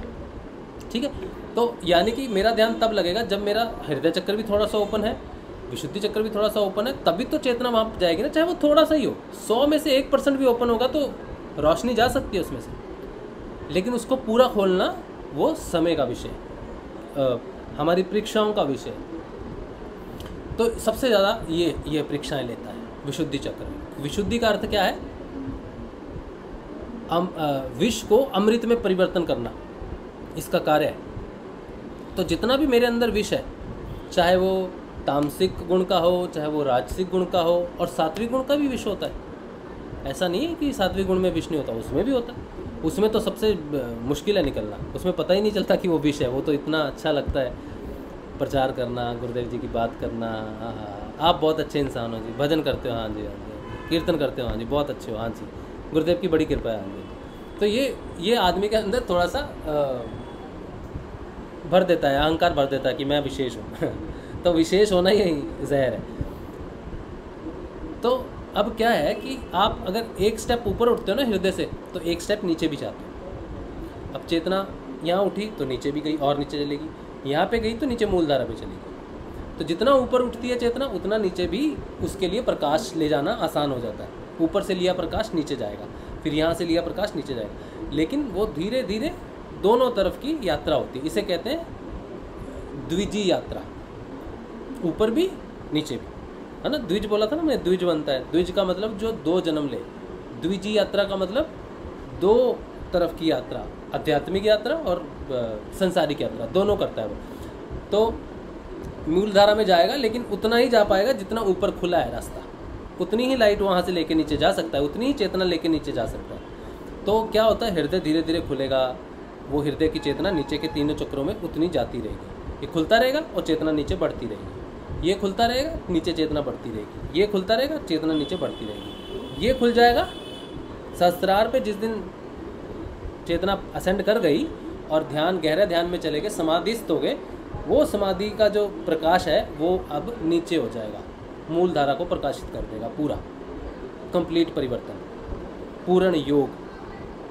ये फिलॉसफी श्री अरविंदो की कि नीचे इनलाइट करना, मूल धारा को इनलाइट करके कब्जे में लेना, ना कि मूल धारा शरीर को छोड़ के, प्राण छोड़ के निकल गए जी, वो तो साधु ने समाधि ले ली और वो छोड़ के चले गए, ऊपर निकल गए। ऋषि अरविंदो की सावित्री नीचे उस सत्यवान को, उस मूल धारा को जागृत, मूल धारा सत्यवान है उसके लिए, उसको जागृत करना है, उसको चेतन करना है, उसमें भी सत्यवान की चेतना को प्रविष्ट करवाना है। फिर मृत्यु नहीं आएगी, शरीर को मृत्यु नहीं आएगी। ये श्री अरविंदो का योग है, शरीर को अमरता प्रदान करनी। जबकि हम मानते हैं कि शरीर तो जो मरना ही है एक दिन, आत्मा अमर है, यही फिलॉसफी चलती है सारी। लेकिन ऋषि अरविंदो की थोड़ी सी अलग है। वो कहते हैं कि डिवाइन ट्रांसफॉर्मेशन, इस धरती पे दिव्य जीवन होगा। उनकी पुस्तक भी है दिव्य जीवन, है ना, दिव्य जीवन उनकी पुस्तक भी है। तो आगामी मानव जाति दिव्य शरीर धारण करेगी। उन्होंने ये नहीं किया आगामी मानव जाति दिव्यता धारण करेगी या दिव्य होगी। दिव्य तो हमारे ऋषि मुनि हैं, सारे हैं। उन्होंने कहा आगामी मानव जाति दिव्य शरीर धारण करेगी। तो शरीर दिव्य होगा। वो शरीर दिव्य होने का अर्थ तो आप समझ ही गए। तो दिव्य है वो, फिर मरता नहीं ना, शरीर अमरता है। तो वो सावित्री की जो फिलॉसफी है और ऋषि अरविंदो ने उसको इस तरह से यूज़ किया। और सिर्फ फिलॉसफी नहीं, उन्होंने उसको सिद्ध किया। कृष्ण को बोला, कृष्ण ने स्वयं बोला कि आदमी के फ्रीडम की बात कर, आदमी मृत्यु के चुंगल में फंसा हुआ है। तू अपने देश को आज़ाद करवाना चाहता ना, उससे बड़ा लक्ष्य ये है कि मनुष्य को आज़ाद कर। वो मृत्यु के चुंगल में फंसा हुआ है, उसको मृत्यु से आज़ाद कर, ये तेरा मुख्य लक्ष्य है जीवन का। तब उन्होंने आराधना की श्री कृष्ण की। तब उनको श्री कृष्ण के दर्शन हुए 1907 में जेल में। तब जेल से बाहर आके उन्होंने कृष्ण का उपदेश दिया सबको कि ये कृष्ण का मिशन है। इस देश का उत्थान का मतलब है सनातन धर्म का उत्थान होना। तो जब भारत तरक्की कर रहा है तो इसका अर्थ है सनातन धर्म तरक्की कर रहा है, मनुष्य तरक्की कर रहा है। सारा कुछ इस यहीं से ही है। भारत पूरी धरती में माँ के रूप में पूजा जाता है और पूजा जाएगा, और माँ की ही पूजा होगी, माँ की वंदना होगी। ये वही माँ सावित्री है। तो भारत कौन है? सावित्री माँ है। तो भारत माता की जय। तो हम सावित्री की जय करते हैं। वंदे मातरम, वंदे मातरम का अर्थ है भारत की जय हो रही, माँ की वंदना हो रही, भारत की। तो भारत कोई देश नहीं है, भारत माँ है, भारत माँ है। और इस पे पैदा होने वाले बच्चे वो शरीर जो धारण करेंगे, इस माँ की कोख से जो बच्चे पैदा होंगे वो सत्यवान होंगे सारे। तो सत्यवान को धारण लाना इस पृथ्वी पे, ये कृष्ण का मिशन है।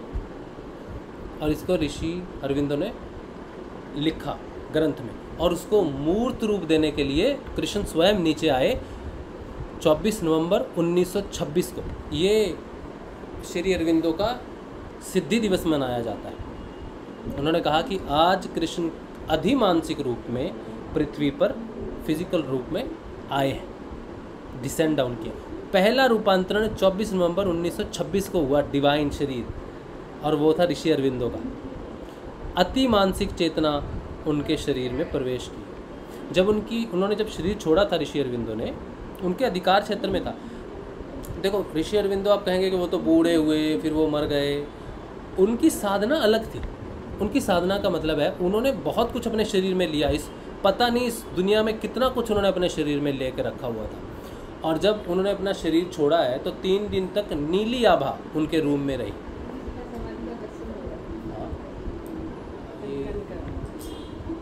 इसकी लाइट कहाँ? और हाथ होगी ना उधर। अच्छा, मैं आपको गुरुदेव जी की समाधि के दर्शन करवा देता हूँ। आज थर्सडे है ना, फिर हम बात करते हैं। ये हमारे गुरुदेव जी हैं। ये समाधि है पलाना समाधि। गुरुदेव जी की जहाँ पे अंतिम संस्कार हुआ था, फिर उनके जो अवशेष थे ना वो यहीं पर ही दिए। तो गुरुदेव जी का जो हम बात कर रहे हैं ना संजीवन की या दिव्य शरीर की, गुरुदेव जी का जीवन भी दिव्य शरीर है। उसकी बात मैं अभी आपको बताऊंगा कि गुरुदेव कैसे, गुरुदेव जी की जो डिसेंडेंट है जिसे नीचे बुलाया महर्षि अरविंदो ने, वो कृष्ण गुरुदेव कैसे हैं वो मैं आपको बताऊंगा अभी। ये दर्शन कर लीजिए आप। मुझे उम्मीद है यूट्यूब पे भी दिख रहा होगा।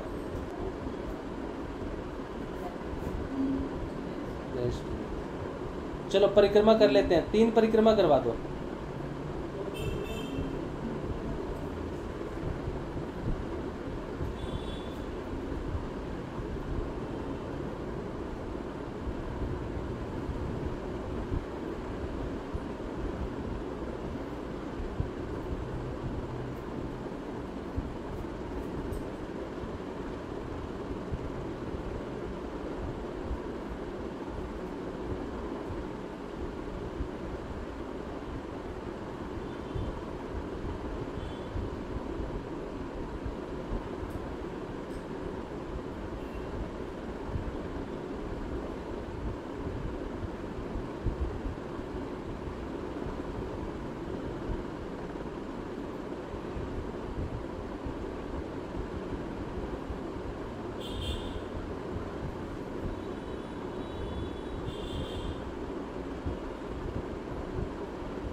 चलो जयकारा लगा लेते हैं गुरुदेव जी का।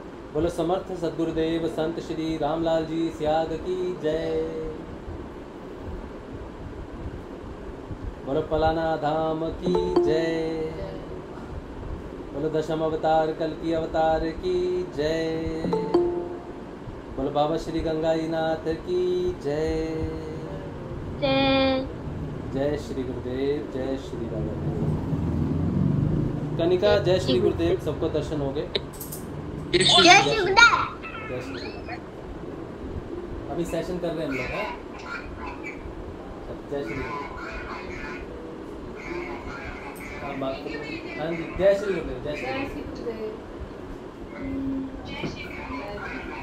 चलो, तो प्यारे गुरुदेव के दर्शन थर्सडे को, आज थर्सडे है ना, तो उनके दर्शन हो गए, बड़ी बहुत अच्छी बात है।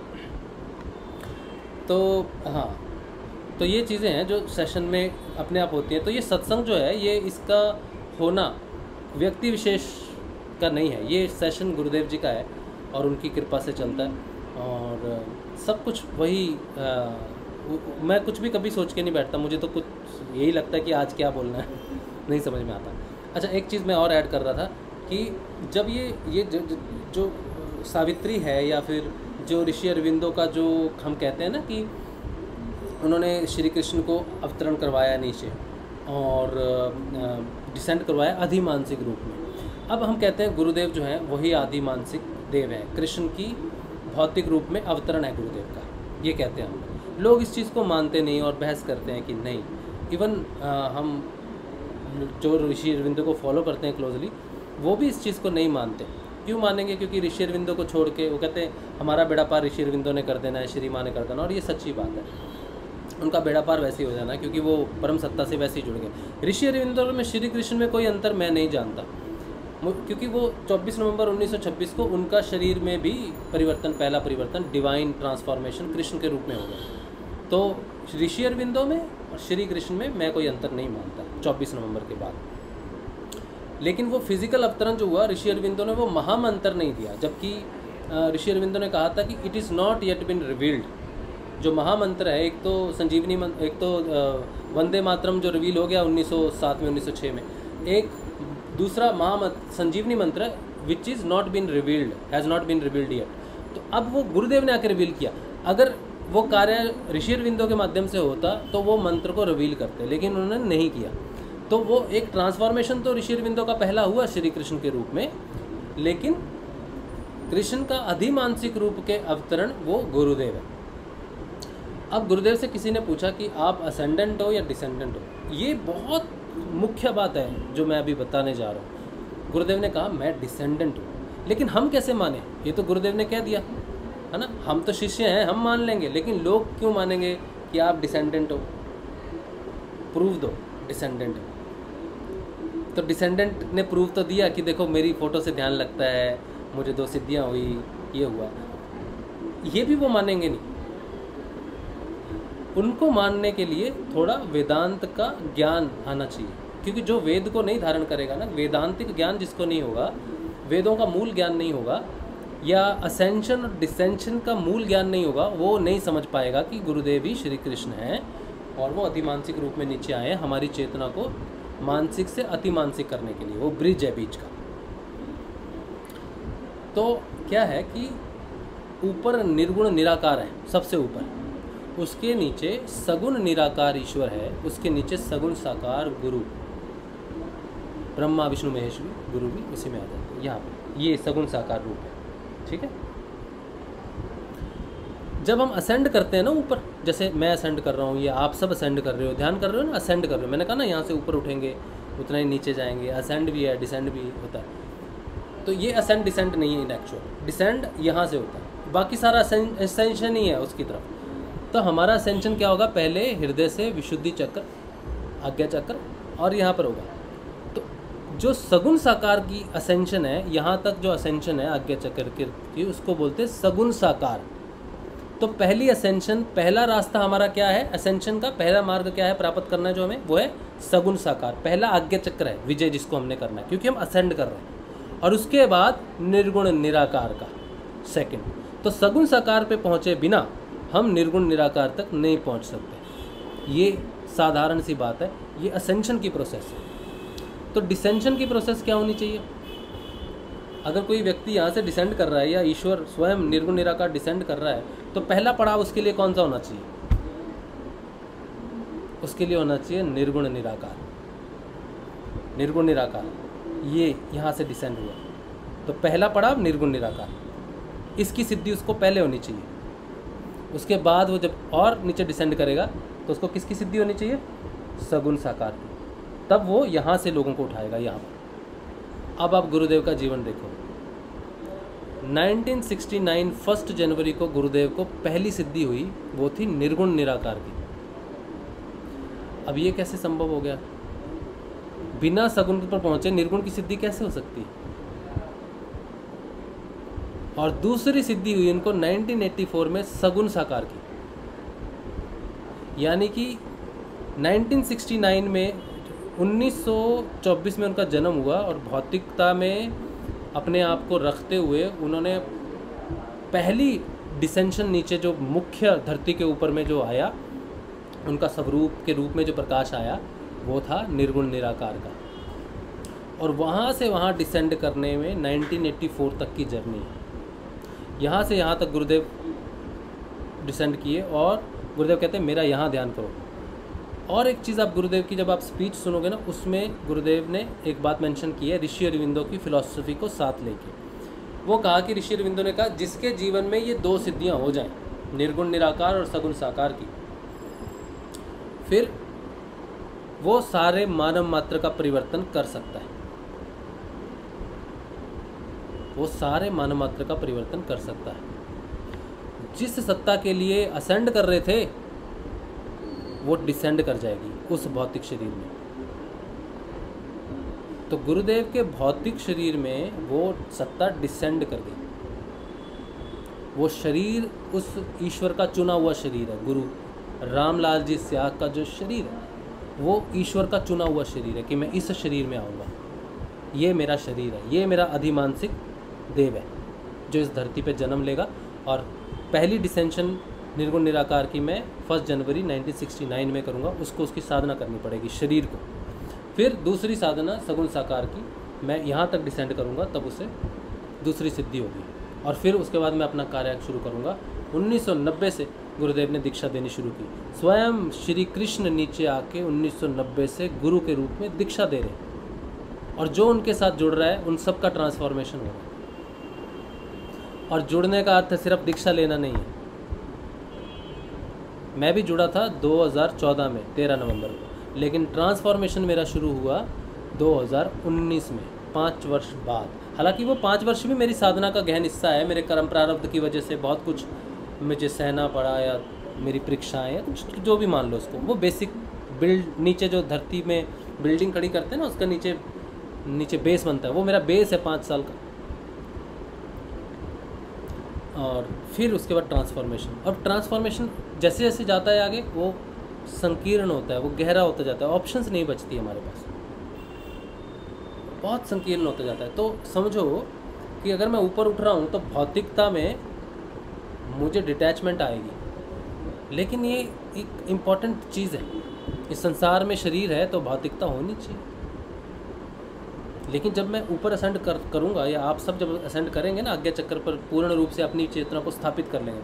आप रोज़ ही ध्यान करते हो ना, तो आप रोज़ ही आज्ञा चक्र पर जाते हो। जब ध्यान लग गया आपका, समझ लो आज्ञा चक्र पर चेतना आ गई आपकी। अभी तो आप ध्यान की कोशिश कर रहे हो, नहीं लग रहा, कोई बात नहीं, कोई परिवर्तन नहीं महसूस हो रहा, कोई बात नहीं, कोई क्रिया नहीं हो रही, कोई बात नहीं, कोई बात नहीं, कुछ नहीं, बस नाम जपो। जैसे ही चेतना यहाँ पर पहुँचेगी, उस दिन 1 सेकंड के लिए क्यों ना पहुँचे, 1 सेकंड के लिए ध्यान लगेगा। 15 मिनट तो बैठने की बात है, कोशिश करने की बात है, उस ज्वाला को उठाने की बात है। तो 15 मिनट तक उस ज्वाला को हम उठाते हैं, शरीर में गर्मी पड़ती है। लेकिन जब वो स्वयं ध्यान लगना शुरू हो जाएगा, तब उस ज्वाला को, शरीर को गर्म नहीं होगा, शरीर में ठंडक आएगी। जब आपका ऑटोमेटिकली ध्यान लगना शुरू हो जाएगा तो शरीर गर्म नहीं होगा, शरीर ठंडा होना शुरू होगा, ऊपर से घटेगा। कहते हैं ना कहावत है पंजाबी में, पैर गरम ढिड नरम सिर ठंडा। तो ये ठंडक, यहाँ ठंडक है, वो डिसेंड करती है शरीर में। तो ये पूरा विज्ञान है, सिद्ध योग का, गुरुदेव का। गुरुदेव कोई साधारण गुरु नहीं है, वो साक्षात श्री कृष्ण अधिमानसिक रूप में है, और उनको डिसेंड करवाने के लिए ऋषि अरविंदो ने बहुत तपस्या की है, मेहनत की है। तो हमारा प्रश्न ये नहीं होना चाहिए कि मुझे कुछ नहीं होता, ध्यान नहीं लगता। बड़ी मामूली चीज़ है, अपने आप लगेगा ध्यान। ध्यान आप नहीं लगा सकते, कर्म प्रारब्ध की वजह से समय लग जाता है। ठीक है, अब ये प्रश्न मैं इसलिए बार बार रिपीट कर रहा हूँ कि बहुत सारे प्रश्न कई बार मुझे आते हैं कि मुझसे बात करनी है फ़ोन पे, तो मैं बड़ा अपने आप को ऑकवर्ड फील करता हूँ कि मेरे से बात करने से कुछ भी हासिल नहीं होगा आपको, कुछ भी नहीं। ये जो भी ये आप जो सुन रहे हो ना जिस बात को, वो सिर्फ इस सेशन, इस सत्संग में है, जो है इस सत्संग में है। इस सत्संग के बाहर कुछ भी नहीं है। मैं स्ट्रगलिंग पर्सन हूँ इस सत्संग से बाहर। जैसे ही ये सत्संग ख़त्म होगा ना, मैं भौतिकता में फंसा हुआ इंसान हूँ, इस सेशन से पहले और इस सेशन के बाद। यहाँ पर अब मैं बैठा हूँ ना, तो मैं एक माइक बन के बैठा हूँ। अब मुझे चिंता नहीं है मेरे खाना क्या बन रहा है, क्या होगा क्या नहीं होगा, मेरे कितने बच्चे हैं, मेरी बीवी किधर जा रही है, क्या कर रही है, उससे मुझे कोई फ़र्क नहीं पड़ता जब मैं इस यहाँ पर बैठा हूँ। इससे बाहर निकलते ही ये सेशन करना है, इस फिर आता है कि सेशन में क्यों कर रहा हूँ मुझे अपना काम देखना है, पैसे कमाने हैं, या फिर काम करना है, कोई रोज़गार करना है, कुछ करना है, वो मुझे खींचता है उधर। तो जब आप मुझे फ़ोन पे मुझसे बात करना चाहते हो ना, तो वो एक ऐसा इंसान है जो खुद भौतिकता में फंसा हुआ है, जो खुद अभी यात्रा कर रहा है, साधना कर रहा है। उससे आप कोई मदद नहीं ले सकते, उससे फ़ोन पे बात करना बेकार है, अपना समय नष्ट करना है। और उसका भी सेशन में आके आप जो भी बात करना चाहते हो, कुछ भी प्रश्न रखना चाहते हो, इस सेशन में आके बात करो, इस सेशन में वो प्रश्न पूछो। ये गुरुदेव का सत्संग है, ये उनकी रिस्पॉन्सिबिलिटी है। इसमें सारे उपाय, जवाब, सवाल सारे उन्हीं के ही हैं। और उपाय तो एक ही है, नाम जप और ध्यान, और कुछ भी नहीं है। और जुड़ना उसी को कहते हैं। 40 दिन में कोई व्यक्ति नहीं जुड़ता, 45 दिन में कोई व्यक्ति नहीं जुड़ता, जो आजकल चल रहा है। इसीलिए आप इस सेशन में आओ, अपनी आवाज़ रखो, अपनी बात रखो, अपना प्रश्न रखो। ये आपका सेशन है, आप सबका है, सबकी जिम्मेदारी है। सत्संग, ये सत्संग देखो, सत्संग दो तरह के होते हैं। एक तो वो जो वेद, पुराण, मद्भागवत गीता, इनके सत्संग होते हैं। ठीक है, वो पुराण के सत्संग है, वेदों के सत्संग है, अमृत धारा वहाँ बरसती है। ये सत्संग, ये शरीर के रूप में, ट्रांसफॉर्मेशन के रूप में ये सत्संग है। ये किसी वेदों का सत्संग नहीं है, ये सिद्ध योग की ट्रांसफॉर्मेशन का सत्संग है। ये आज रिक्वायरमेंट है लोगों की। गुरुदेव ने एक बार कहा था कि जो सत्संग होते हैं ना, उनमें लोगों को मज़ा आता है, लोगों को उसमें रस मिलता है, आनंद आता है, लेकिन घर जाते हैं तो वो वहीं रह जाता है सत्संग। लेकिन ये सत्संग यहाँ नहीं रह जाएगा, ये आपके साथ चला जाएगा। ये आपके साथ, आपके परिवर्तन हो रहा है, आपको पता चलेगा। ये आपके अंदर घटित हो रहा है, सत्संग हर समय घटित हो रहा है। अगर नहीं हो रहा तो ये घटित होगा। ये आपके साथ है, हमेशा आपका ही है, आप स्वयं हो, इस सत्संग में हिस्सा हो आप। ठीक है, तो इस सत्संग में आप अपने प्रश्न रखो या प्रश्न भेज दो, मैं उन प्रश्नों को ले लूँगा, और वो इस सेशन के माध्यम से ही आपको समझ में आ सकता है। वरना व्यर्थ में किसी को भी फ़ोन करना एक व्यर्थ है। किसी को भी, मुझे क्या, आप किसी को भी फ़ोन करो, उनसे पूछो क्या है समस्या, कोई समस्या का समाधान उस व्यक्ति के पास नहीं है। दुनिया में पैदा ही नहीं हुआ ऐसा कोई शिष्य, ना होगा। समाधान एक ही है, नाम जप, नाम जप, नाम जप। इसके अलावा दुनिया में कोई समाधान नहीं आपकी समस्या का। ठीक है, जय गुरुदेव सर। हाँ जी, जय गुरुदेव सर। जय गुरुदेव सर, जैसे हम सत्संग कर रहे हैं, मेरे को भी साल भर लगभग हो रहा है, तो इसमें क्या नॉन वेज खाना मना है क्या सर? नहीं, थोड़ा सा मेरे को नहीं, कोई मना नहीं है मैं खाता हूँ नॉन वेज। अच्छा, हम सत्संग कर रहे हैं गुरुदेव का, मैं खाता हूँ नॉन वेज यार।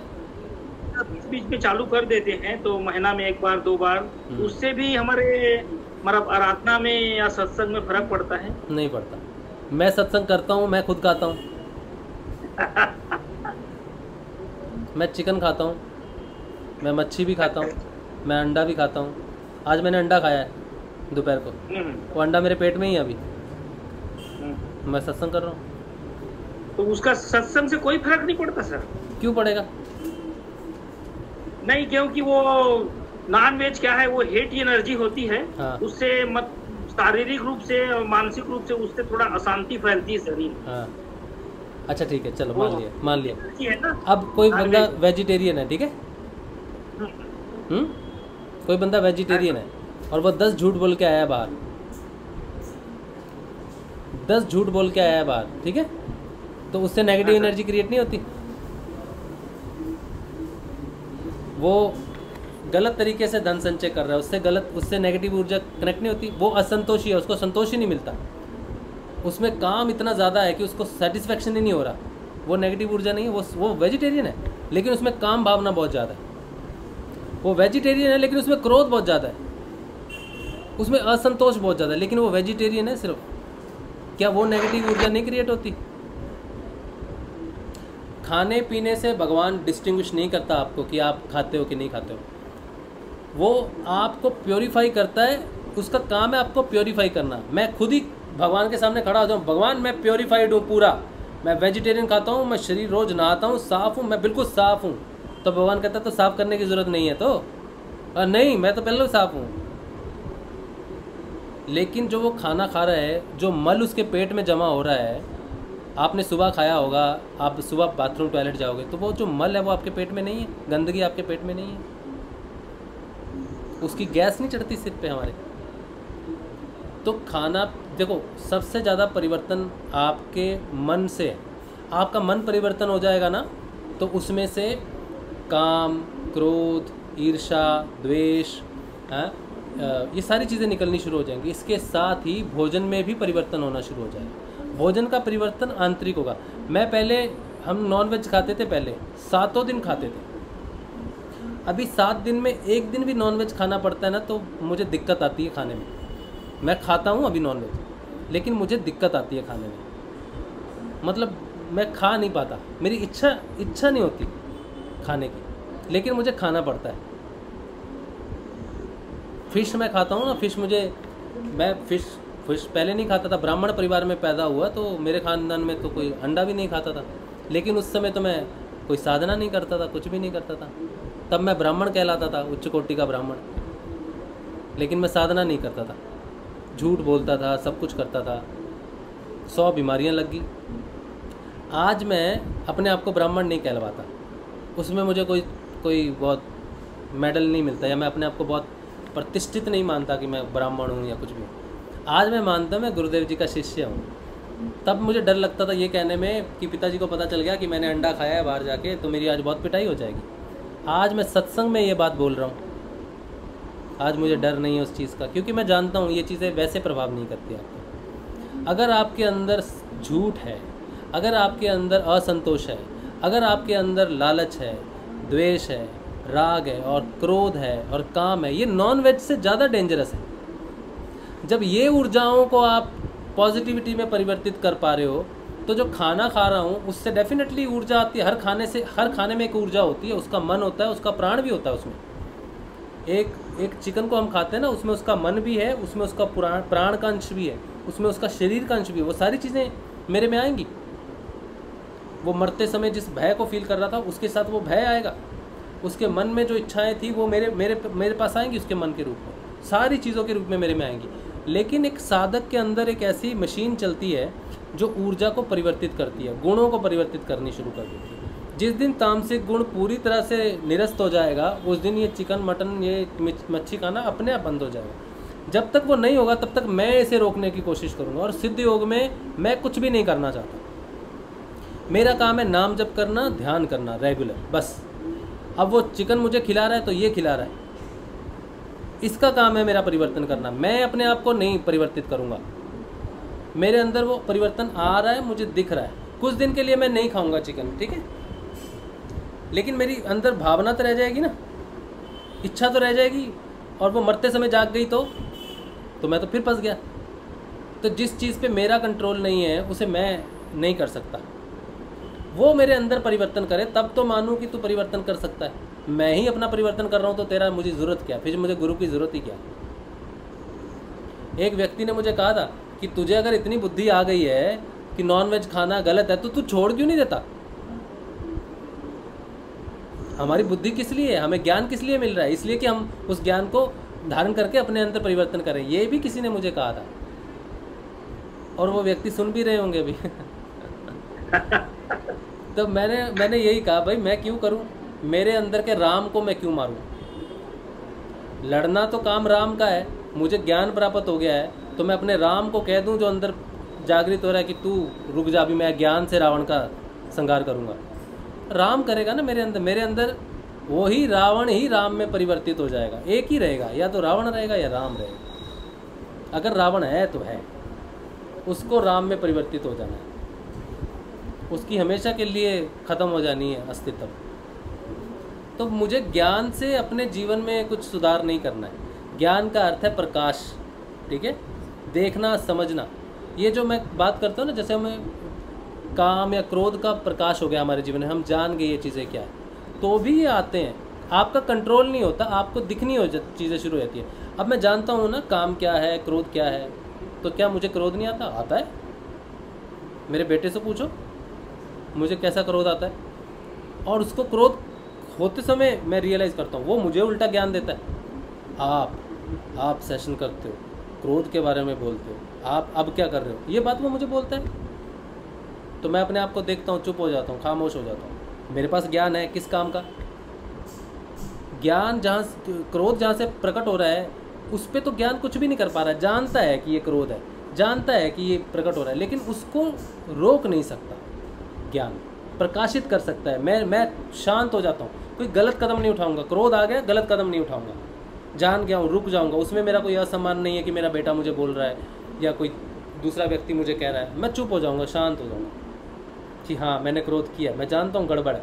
ये प्रकाश है, ये ज्ञान है। चुप हो जाना ज्ञान है। लेकिन वो क्रोध प्रकट जहाँ से हो रहा है उसको सोर्स तक मेरा राम ही जा सकता है, मेरा राम ही उसको बंद कर सकता है। तो वो परिवर्तन है, वो आएगा ही नहीं एक दिन। क्रोध प्रकट ही नहीं होगा, कुछ भी हो जाए, काम प्रकट ही नहीं होगा। मैं देख रहा हूँ ना मेरे अंदर कैसे परिवर्तन आया, काम का कैसे परिवर्तन आया है। पहले जब हम थे साधना से पहले जो क्रोध और काम की जो स्ट्रेंथ थी, अभी देखता हूँ कि वैसा नहीं है। जब वो पैदा होता है, क्रोध कहाँ से पैदा होता है, काम कहाँ से पैदा होता है, अब वहाँ जाना ही नहीं, अब सोच ही जाती नहीं वहाँ, अब मन ही वहाँ जाता नहीं। मैं फिल्म इंडस्ट्री से रहा हूँ, मेरा काम था फिल्म में कुछ करना, डायरेक्शन में कुछ करना, ये मेरा करियर था, चूज़ किया था मैंने ये करियर। अब मुझे कोई कह दे कि 2.5 घंटे की पिक्चर देखनी है बैठ के जिसमें मार दाड़ है, मेरा दिमाग दर्द हो जाएगा। मैं कहूँगा मैं क्या देख रहा हूँ, बकवास है, झूठ है। मैं 2.5 घंटे अपने एक झूठ को देखने में बर्बाद करता हूँ। हाँ, हंसी मजाक का कोई चीज़ है ना, कोई हंसी मजाक है जिसमें बस वैसी टाइम पास है, कुछ है, उसमें मैं बैठ जाऊँगा। कोई मुझे सत्संग में बिठा दो, मद्भागवत गीता का सत्संग लगा दो सुबह से शाम तक, तो मैं योग निद्रा में चला जाऊँगा या उसको सुनता रहूँगा, लेकिन बोर नहीं होऊंगा। तो वो इंटरेस्ट बदल गया ना, वो सोर्स बदलने लग गई। वो जब परिवर्तन आ रहा है, ये भारी परिवर्तन जब मैं देख रहा हूँ, तो मैं छोटा सा परिवर्तन खुद क्यों करूँ? मैं उसका सत्संग करता हूँ तो इसको तकलीफ होनी चाहिए ना कि इसने आज चिकन खाया है, मच्छी खाई है, अंडा खाया है, इससे आज सत्संग नहीं करवाना, आज नहीं करेगा तू, आज तू। तो मैं तो दोपहर को खा के शाम को कर रहा हूँ, फिर रात को फिर से चिकन खा के सो रहा हूँ। विवेकानंद को किसी ने एक बार कहा था कि तुम बड़े अधर्मी हो, तुम विदेश में जाके धर्म का ज्ञान दे रहे हो, वो लोग मीट खाते हैं, मच्छी खाते हैं, ये सब खाते हैं। तो विवेकानंद ने भर भर के गालियाँ दी थी इनको, यहाँ जो मंदिर में पुजारी वगैरह थे। बोले अगर भगवान एक मांस के टुकड़े के लिए अपनी कृपा रोक देगा ना, तो ऐसे ईश्वर को मैं मानता नहीं। वो ईश्वर नहीं है, वो दम्भी है, वो बेकार है। ऐसे ईश्वर की ज़रूरत नहीं जो एक मांस के टुकड़े के लिए अपनी कृपा बरसाने से मना करे कि मैं इसका ट्रांसफॉर्मेशन नहीं करूँगा क्योंकि ये मांस का। ये उसी का ही कार्य है, उसी का ही परिवर्तन है ये। हम तो वैसे ही डूबे हुए हैं, हम तो तमस भरा पड़ा है हमें, हम तो कीचड़ में लथपथ हैं। वो ईश्वर आया ही नीचे हमें कीचड़ से निकालने, और वो अंदर से साफ़ कर रहा है हमें। अंदर से सफाई हो जाएगी ना, तो बाहर सफ़ा अपने आप हो जाएगा। तो आप घबराओ मत भाई, जो आप अपनी इच्छा को दबाओगे ना, तो एक दिन साधना करोगे ना, ऐसी मेडिटेशन उठेगी कि इतनी इच्छा हो जाएगी, इतनी इच्छा हो जाएगी कि आप रोके, वो इच्छा प्रकट होगी। आप नॉन वेज नहीं खाते, आपने इच्छा से छोड़ दिया, मेडिटेशन करते समय पैदा हो जाएगा वो। आप काम पे कंट्रोल करोगे ना, जब ध्यान कर रहे होगे ना, तो सिर्फ काम ही काम दिखेगा आपको, काम की बातें ही आएंगी, सिर्फ काम वासना इतनी हावी हो जाएगी कि दिमाग, आप मेडिटेशन नहीं कर पाओगे। मेडिटेशन में ही आएगी, वैसे नहीं आएगी। वो मेडिटेशन ही आहार करवाती है काम वासना का, क्रोध का, आपकी बुराइयों का, आपकी गिल्ट का, वो मेडिटेशन में ही उभार के लाती है। खाओ इसको खाओ इसको। तो ये गुरुदेव ने कह दिया ना कि नाम जपो, ध्यान करो, बाकी आपकी छुट्टी। बस फिर छुट्टी तो छुट्टी, ठीक है। हम जैसे अंदर है ना, वैसे ही बाहर होने चाहिए।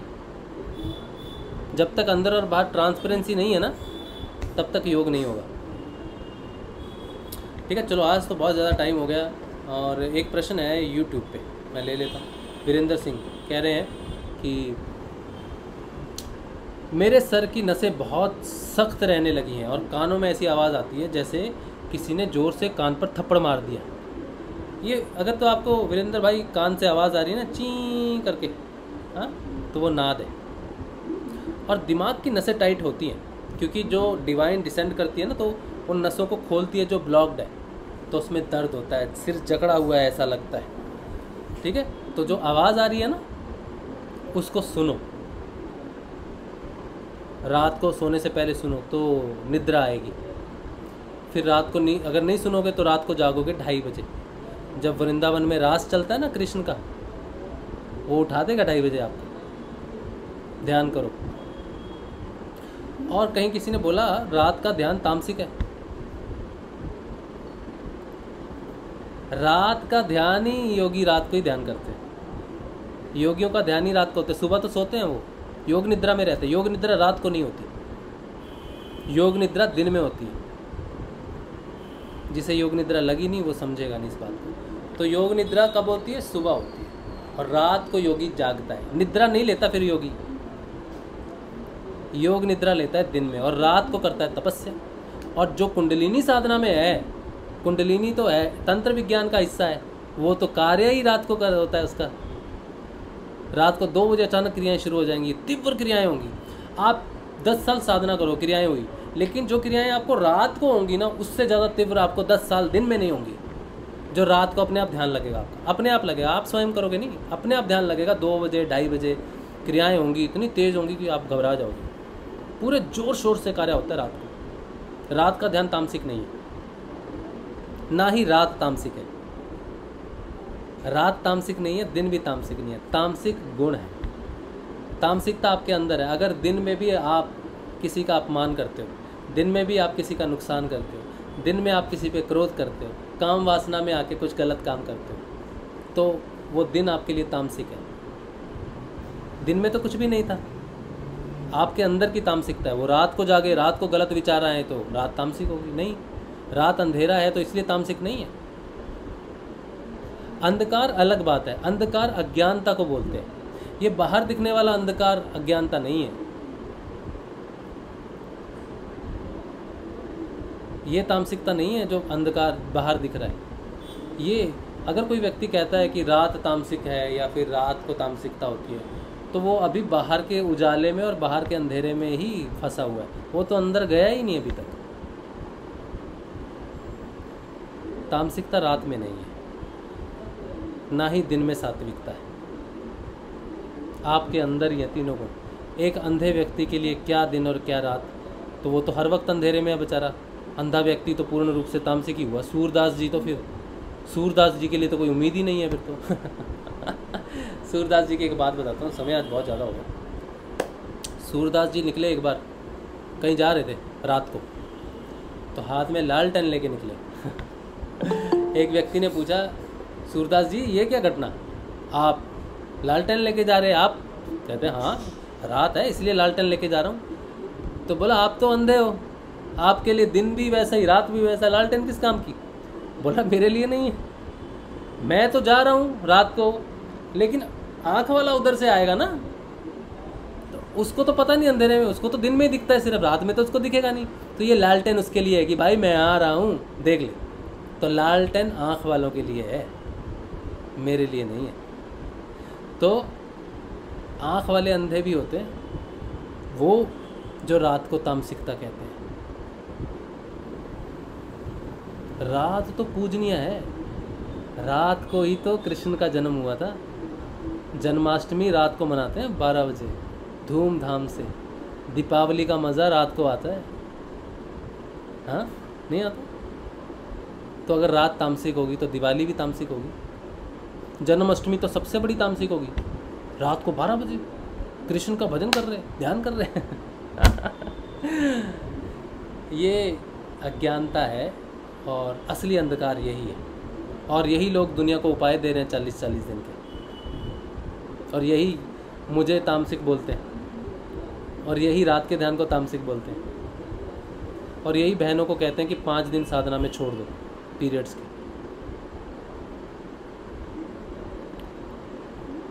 ठीक है, चलो। तो ये चीज़ें हैं। ज्ञान जो है ये आपके प्रकाश के लिए है, हाँ, आपकी जानकारी के लिए है।